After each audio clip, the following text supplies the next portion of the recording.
Me and my mom read that and fell out laughing. We wouldn't know what they were talking about. We've had a great deal.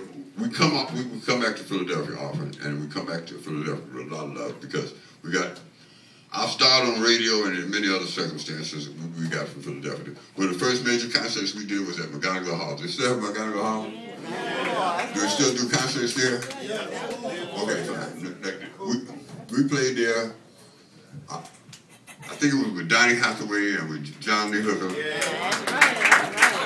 Long time ago. We were always made welcome here. Like my first manager, the first manager of our group, came from WDAS-FM. A guy named Dan Henderson, who started the kind of program and format that they still use, I believe, which is like, you know, well, maybe they don't use it no more because it became so popular. They used to play a lot of music and then say something. Now they say something and something and something and something and something, and then they play a record every once in a while, just like the rest of it. But we have a lot of love for Philadelphia, and we came back to start. I was told that since I was a bluesologist, it wasn't right for me to come back and not play no blues. However, we were taking requests because, like, the lady in the first show, well, finally she requested that we get off the stage, but that's not the kind of thing we do. I'm gonna play a couple of songs for you, and then we're gonna see what we got. But remember, the theme is enjoy yourself. I know a lot of people tell you that. A lot of people tell you that before you leave where you're going and say, enjoy yourself, and then you say, I ain't gonna do what they say. So you come in here, you look all cool and shit, you know, you don't want nobody to know you're having a good time. It's all right, it's dark in here. I won't tell nobody if you have a good time, and we'll keep it between us, but we would like you to enjoy yourself. And remember, if you do not enjoy yourself, no one else can enjoy you. So this is, thank you very much.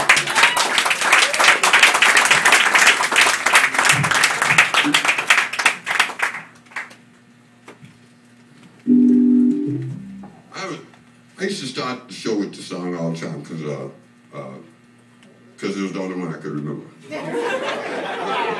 but now I started because it's a special song for somebody who's here. So this is a song I wrote for a lady named Fannie Lou Hamer. And for those of you who do not know who Fannie Lou Hamer is, I'm not going to be like your parents and say, look it up. I'm just going to say that there are different people in your lifetime who affect you a great deal because of their courage and their integrity, and because they dare to sacrifice things for you and do things for you that you should be out there trying to help do for yourself. Sometimes they inspire you to do those kind of things. Fannie Lou Hamer inspired me a great deal. She's about tall as this piano, I swear. And, well, everybody was about that tall because I had a little bit of TV. But Sister Fannie Lou Hamer was not an imposing physical specimen. But what she did and what she led people to do, we appreciate Dr. King and we appreciate all the folks who did what they did. But sometimes lesser individuals, lesser known individuals, were really the ones who showed us what sacrifice was all about. And in order to get other people somewhere, sometimes you do have to sacrifice. Now, we know that's not a popular thing to do nowadays, to share and to sacrifice. We have become very self-centered and very greedy with our own concerns and our own cares. But our community used to be about we, more so than it was about I. And there's no I in we. And what you need to remember every once in a while is like, not what you don't have, but what you do have. Because in traveling, you get a chance to see people who have so little that they give everything they ever dreamed about just to have anything that we have when we get up. And I'm saying electric lights and water and something to eat and somewhere to live. I ain't trying to praise America. I'm trying to praise your own industriousness. But look around every once in a while and do not look at it in terms of what you need to have to put over there, but what you have over there. Not just the things that you have, but the people that you have. And not just the people that you appreciate because they gave you something, but the people that you cannot see because they gave more than you will ever realize to get you here. They had a concern about we and the we of tomorrow. See, this ain't the last day in time. I'm saying, if in fact something's gonna happen in 2012, let me give you some information. Until the year 1540, in the year 1540, there was a pope named Gregory out on the balcony who looked up and realized that the stars was out of order. Of course, the stars was not out of order. Pope Gregory was drinking a little bit.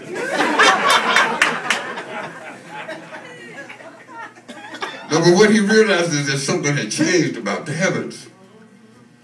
And what he did was go back and configure the orbit, and they had learned to accept Galileo by then after they tortured him and damn near killed him for saying that everything didn't revolve around the Earth.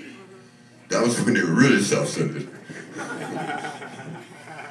But what he did was he said, like, he determined that a year was not 365 days, as everybody had come to consider, but 365 days and 6 hours.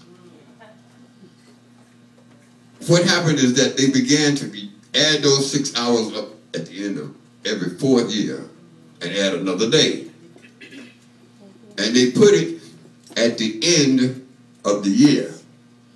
Now this would tell you, of course, that they put it at the end of our month, because the end of our month is the end of February.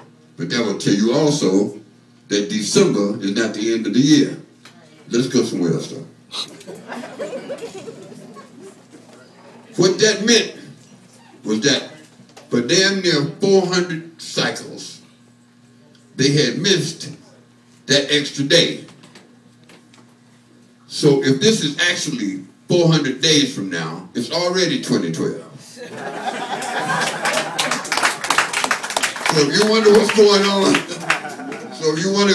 on, why everything falling apart, something Gil told you. This is not part of that.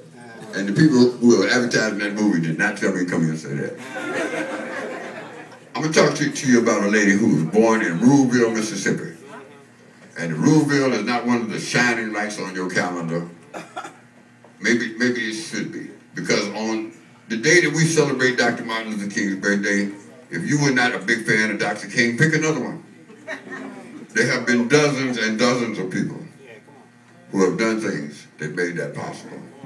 One of them was a lady named Fannie Lou Hamer. Now, her biggest quote that most folks realize is that she's sick and tired of being sick and tired. And for those of us who come from down there the way where she come from, that made a whole lot of sense. They may not never quote that at Harlem, but they quoted that up and down the road in Tennessee where I came from for a long time, because we understood exactly what she was talking about. We was poor. We thought poor people were doing good. That's how bad we were. That's how bad. But we didn't even know we was poor, because everybody doing about the same. It only became something to use to hold like a stick over your neighbor's head after we got closer to being equal. Never want to be equal to people who treat you bad. Because all that will mean is that you want to be in a position to treat other people bad. What we needed to be was left alone by people who didn't want to treat everybody like they're doing all right and try to help the ones who wasn't. There's a lot of things to be grateful for. Let us be grateful for the opportunity we had to get together here. And let me go and play this song because they told me to get out here and sing it. Sister Fannie Lou Hamer moved to Sunflower County, which is probably not another big spot on your map. But she began a drive for voter registration. And her concern was that, like, the reason you need to register to vote is because until you do that, you cannot be called for jury duty. Until you get on the jury, it's always going to be 12-0 against you. So once again, that's something else you need to do. I don't care who you vote for, but get on the jury and vote for the brother. Because most brothers, if they did it, would take a plea bargain.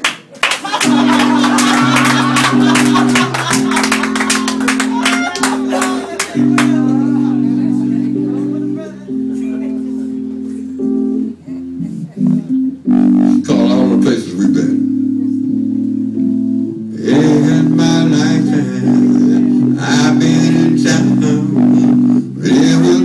leader of my future around. I've been in places